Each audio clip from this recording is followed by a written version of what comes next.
নমস্কার বন্ধুরা, Dona village cooking ব্লগে আরও একবার আপনাদেরকে স্বাগত জানাই। আজকে বানাবো কুলেখাড়া বড়া বানাবো। আজকে কুলেখাড়া বড়া কিভাবে বানাই চলুন তাহলে দেখে নিই। একটা ঢাকা নিয়ে নিয়েছি, চলুন কুলেখাড়াটা নিয়ে আসি।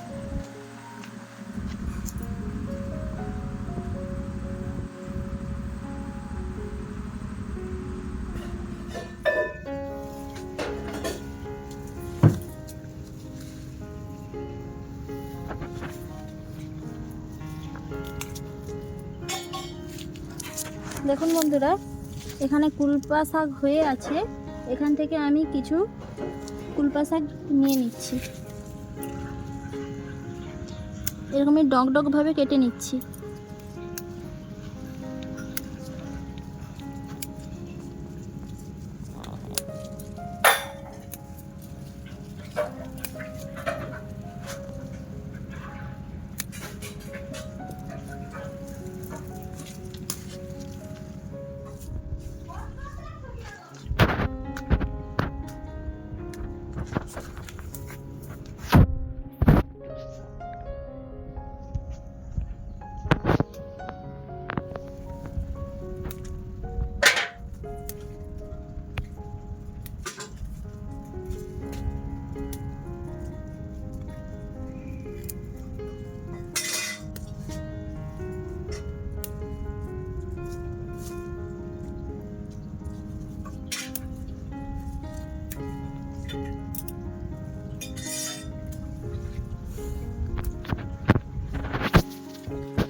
বন্ধুরা, শাকগুলি আমার তোলা হয়ে গেছে, এবার এগুলোকে ধুয়ে নিচ্ছি।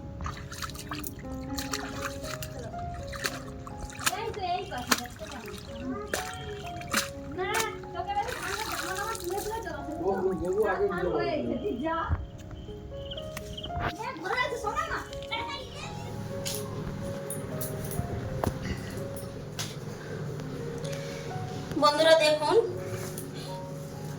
কুলপা শাকের বড়া বানানোর জন্য নিয়েছি এখানে বেসন, এখানে নিয়েছি কর্নফ্লাওয়ার, আর এখানে নিয়েছি লবণ আর হলুদ। এবার আমি জল দিয়ে একটা ব্যাটার তৈরি করে নেব। দিয়ে দিচ্ছি কর্নফ্লাওয়ার, এখানে 3 চামচের মতো কর্নফ্লাওয়ার আছে।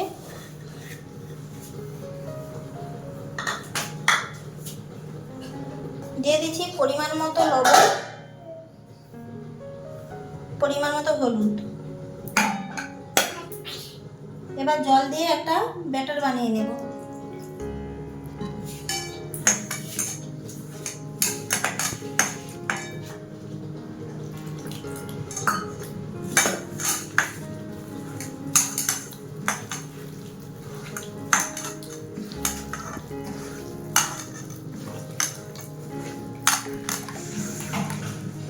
দেখুন ব্যাটারটি আমার রেডি হয়ে গেছে।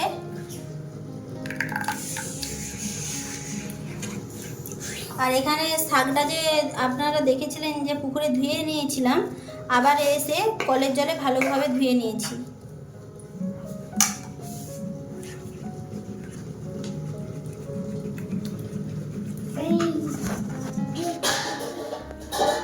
গ্যাস ওভেনটা অন করে কড়াইটা বসিয়ে দিচ্ছি।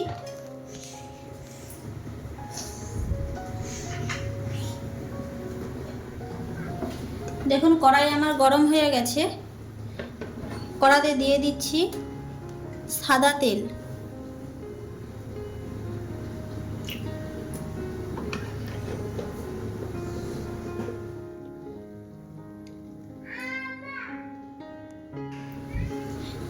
দেখুন কড়াই আমার গরম হয়ে গেছে, কড়াতে তেলও গরম হয়ে গেছে।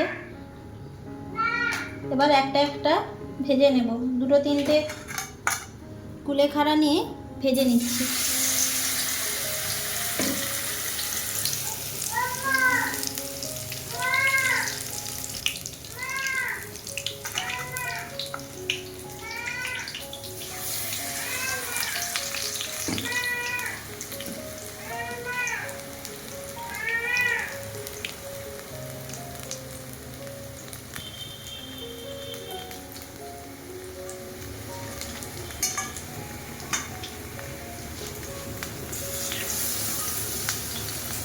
আর এই কুলেখাড়ার গুণ তো আপনারা সবাই জানেন। কাঁচা রস বের করে যদি কাঁচা দুধ দিয়ে খাওয়া যায়, রক্তও হয়, মানে যাদের রক্তহীনতা থাকে তারা এই কুলেখাড়াটা খায়, খুব উপকারও হয়।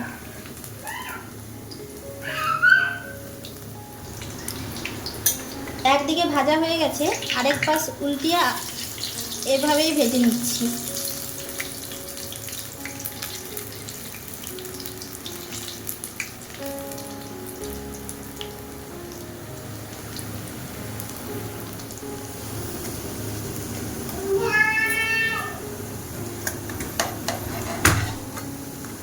দেখুন সুন্দরভাবে ভালোভাবে ভেজে নিয়েছি, এবার আমি তুলে নিচ্ছি।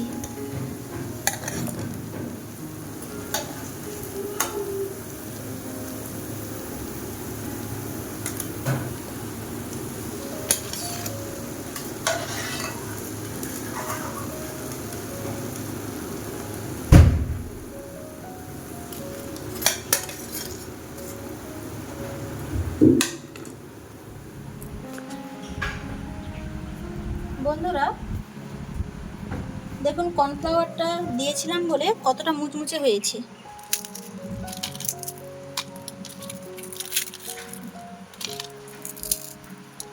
আপনারা কর্নফ্লাওয়ারের বদলেও খাবার সোডা ইউজ করতে পারেন।